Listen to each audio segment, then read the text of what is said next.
Welcome to this video. We're going to be thinking about blood pressure.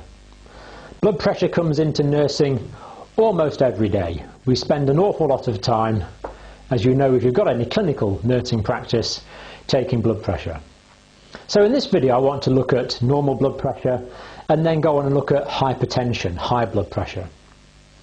But first of all, let's start by thinking about the normal physiology of blood pressure. And I want to start off just by introducing a few ideas about blood pressure. So what do we mean by the term blood pressure? What does it mean? Well, blood pressure is simply the pressure of the blood, or the pressure that the blood exerts on the vessel walls that contain the blood.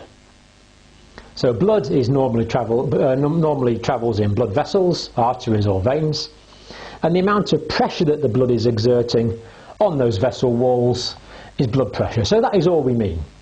The pressure of the blood on the vessel walls in which the blood is contained. Blood pressure. Now, when we're talking about blood pressure, we're normally referring to the pressure in the arteries of the body. That is, in the systemic arterial system. So when someone says, go and take the patient's blood pressure, what they actually mean is go and record the pressure in their systemic arterial system. As we'll see in a minute, there are other types of blood pressure, but blood pressure normally means systemic arterial blood pressure. And we measure this in millimeters of mercury.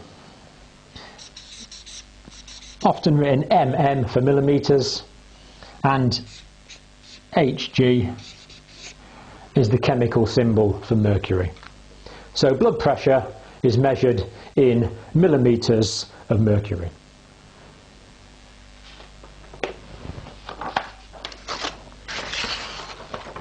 Now the next thing I want to think about is, why do we need a blood pressure? What is the point of having a blood pressure? Well, arterial blood pressure is necessary to push the blood through the tissues. If there's no pressure in the arterial system, there's nothing pushing the blood through the arterial system, into the smaller arteries, the arterioles, and then finally into the capillaries. So all tissues need to be perfused if they're going to be viable. They need blood flowing through them. And blood pressure is necessary to ensure tissue perfusion. And clinically, there's plenty of examples of this. If your brain is not perfused, well, you'll fall over. The reason I'm able to stand up now is because the blood is going from my heart down here and it's being pumped up to my brain. It's uphill. And my brain can't work without a regular supply of blood and a regular supply of oxygen. So you can tell at the moment my brain is being perfused because hopefully it is working. Blood pressure is needed to perfuse the myocardium. The actual heart muscle itself needs a constant supply of blood. It's got a very high oxygen demand and it needs a constant blood supply to supply that oxygen to it. The liver is always carrying out metabolic processes and it needs a blood supply to carry out those metabolic processes, both to supply the oxygen that it needs and to supply the energy required for that metabolism. The kidneys need a constant blood supply because they need the blood to filter to produce the urine. And in fact, to produce the urine, you need quite a good pressure of blood going into the kidneys. So normal blood pressure is required to achieve tissue perfusion. Absolutely vital to life. Now, blood pressure does vary a little with age. For example, at 2 years of age, then a systolic blood pressure of about 95 millimeters of mercury would be acceptable. So children have somewhat lower blood pressures than adults. Now don't worry about that term I've just used, systolic. We're going to come on to that in a minute.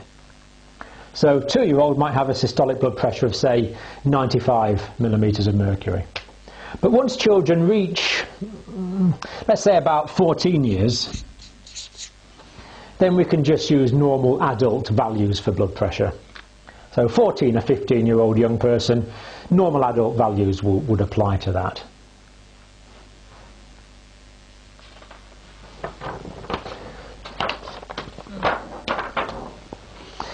Now, blood pressure is measured relative to atmospheric pressure. Now, when we measure blood pressure, suppose we find it's 120 millimetres of mercury, that actually means it's 120 millimetres of mercury above normal atmospheric pressure or above normal barometric pressure. So you may know that the pressure in the atmosphere is about 760 millimetres of mercury, normal atmospheric pressure, and then the blood pressure, systolic blood pressure, say 120.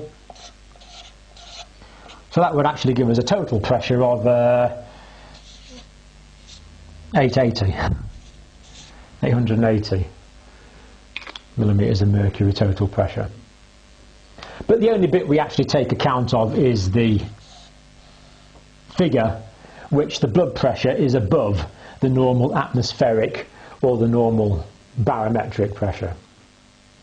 So when we're talking about blood pressure, we're actually talking about the degree to which the blood pressure is higher than the normal atmospheric pressure.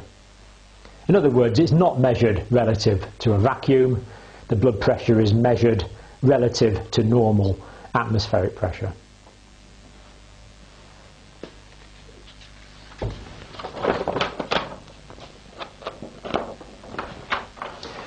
Another point, if we want to get a good idea of what someone's blood pressure is, we have to take the blood pressure several times.